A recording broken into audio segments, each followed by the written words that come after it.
The history of humankind started in Africa, so it's no wonder that many great and complex civilizations originate from that remarkable continent. The Yoruba people are one such group.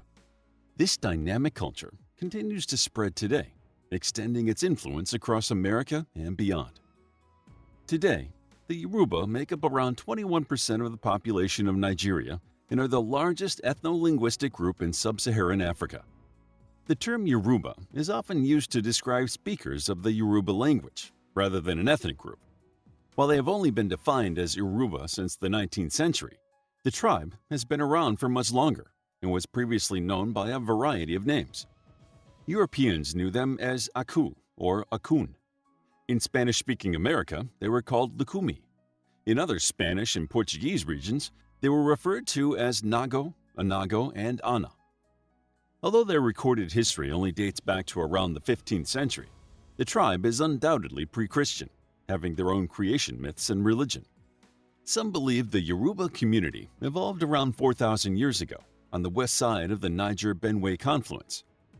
There are numerous versions of the Yoruba creation myth, but they all began when there was nothing except the sky above and the water below.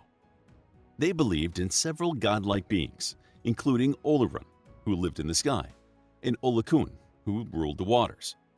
One version of the story goes that another heavenly being called Obatala requested permission from Olorun to create dry land. Once permission was granted, Obatala sought advice from Olorun's eldest son, Orunmila. Obatala is then told that he needs a gold chain to climb down, and he is to take a snail shell filled with sand, a white hen or cockerel, a black cat, and a palm nut. As instructed, Obatala attaches the chain to the corner of the sky and starts his descent. But before he reaches his destination, he comes to the end of the chain. At this point, he either throws or drops the shell full of sand and the chicken, and both fall towards the water. The sand spills out of the shell and forms an island on which the hen lands. The hen then scratches at the sand, scattering it far and wide, creating dry land with hills and valleys. Obatala is then able to jump onto a hill, which he names Ifa. He then furnishes his new place with plants by planting the palm nut and settles down with his cat for company. Soon, loneliness sets in, and Obatala decides to make some people to keep him company. Unfortunately, he drinks too much palm wine and, not realizing he's drunk, completes his beings and asks Olorun to breathe life into them, which explains a lot about human behavior. The Yoruba also have their own flood myth. Olokun is angry that the new land has usurped much of her territory, so she sends great waves to drown the land. Upon hearing the news, Orunmila climbs down the golden chain and casts spells to make the floodwaters retreat. Another less fantastical version of the origins of the Yoruba also exists. In this story, the tribe results from intermarriage between the area's natives and invaders from the savannah. The invading group was led by Obadua, the son of an eastern prince named Lamurudu.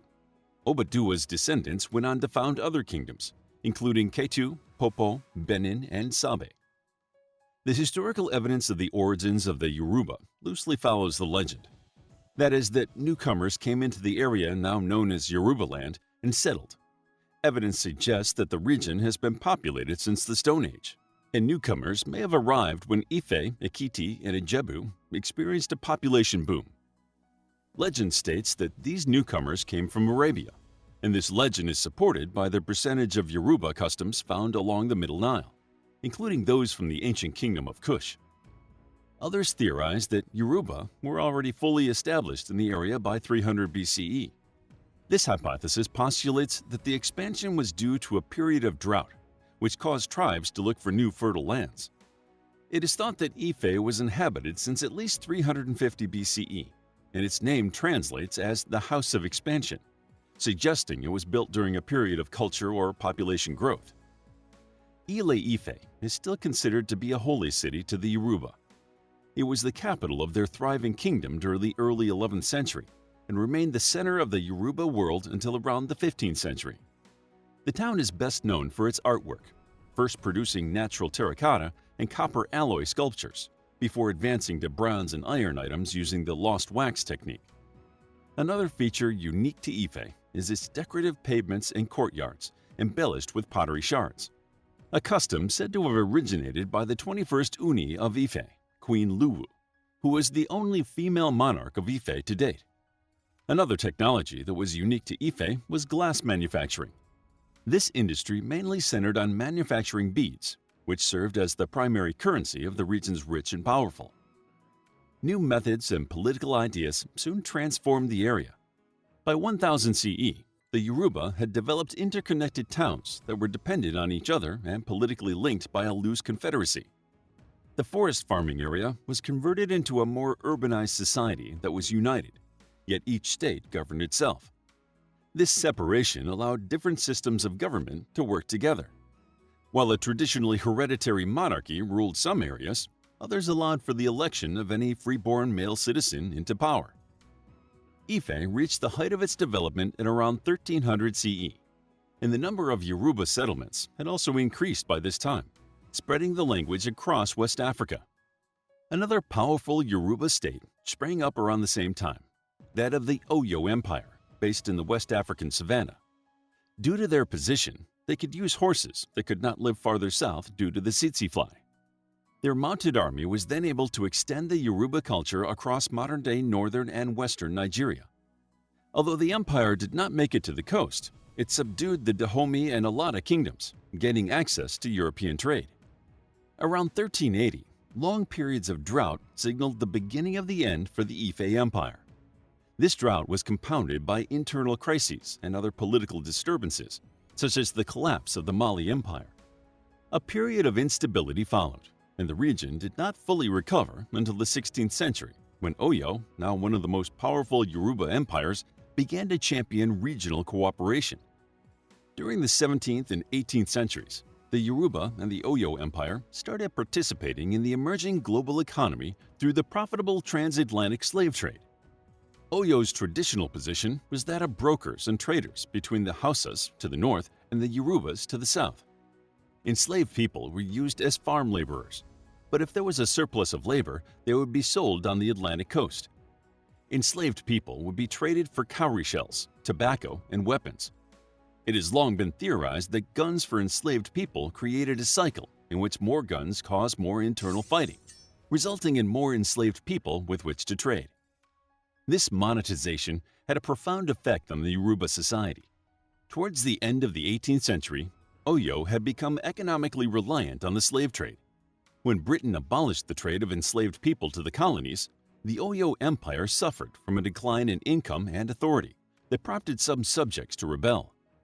This decline started a period of civil wars that weakened the Yoruba, leading to much disruption, distrust, and destruction.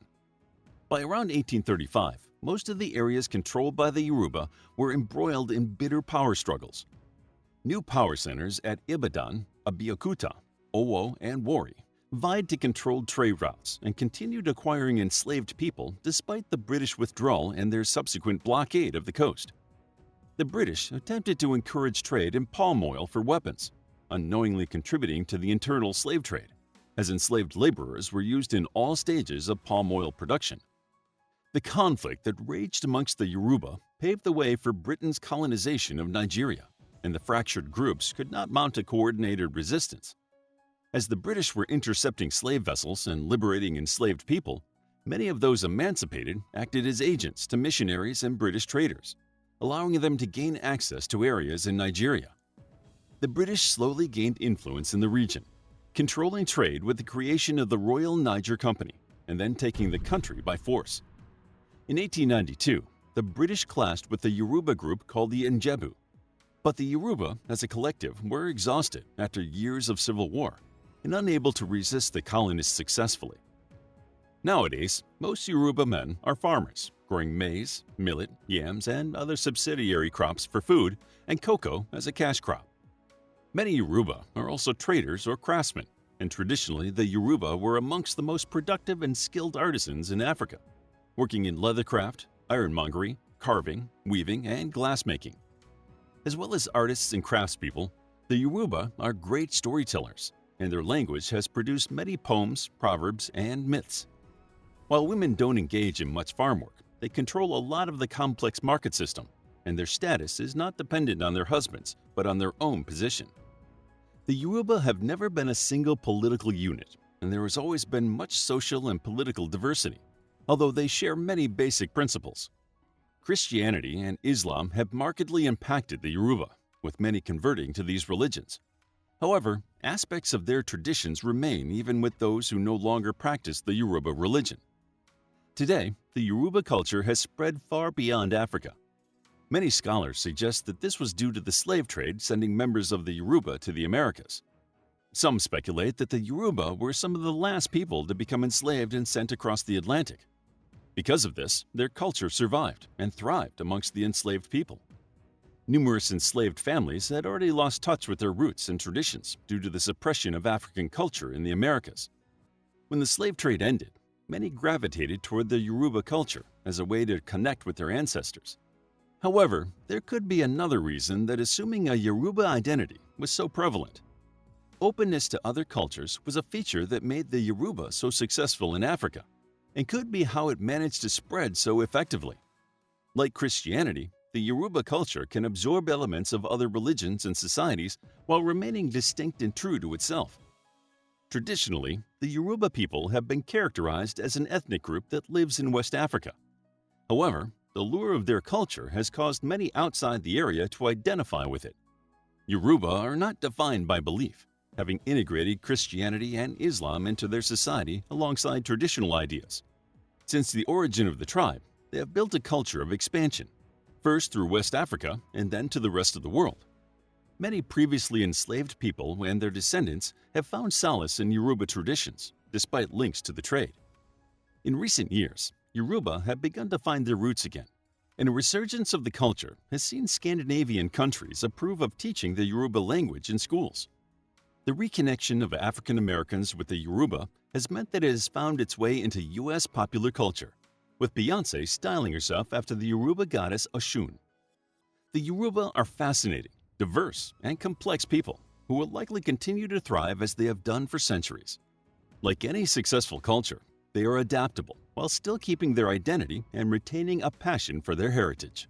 How would you like to get a deeper understanding of history, impress your friends, and predict the future more accurately based on past events? If this sounds like something you might be into, then check out the brand new Captivating History Book Club by clicking the first link in the description.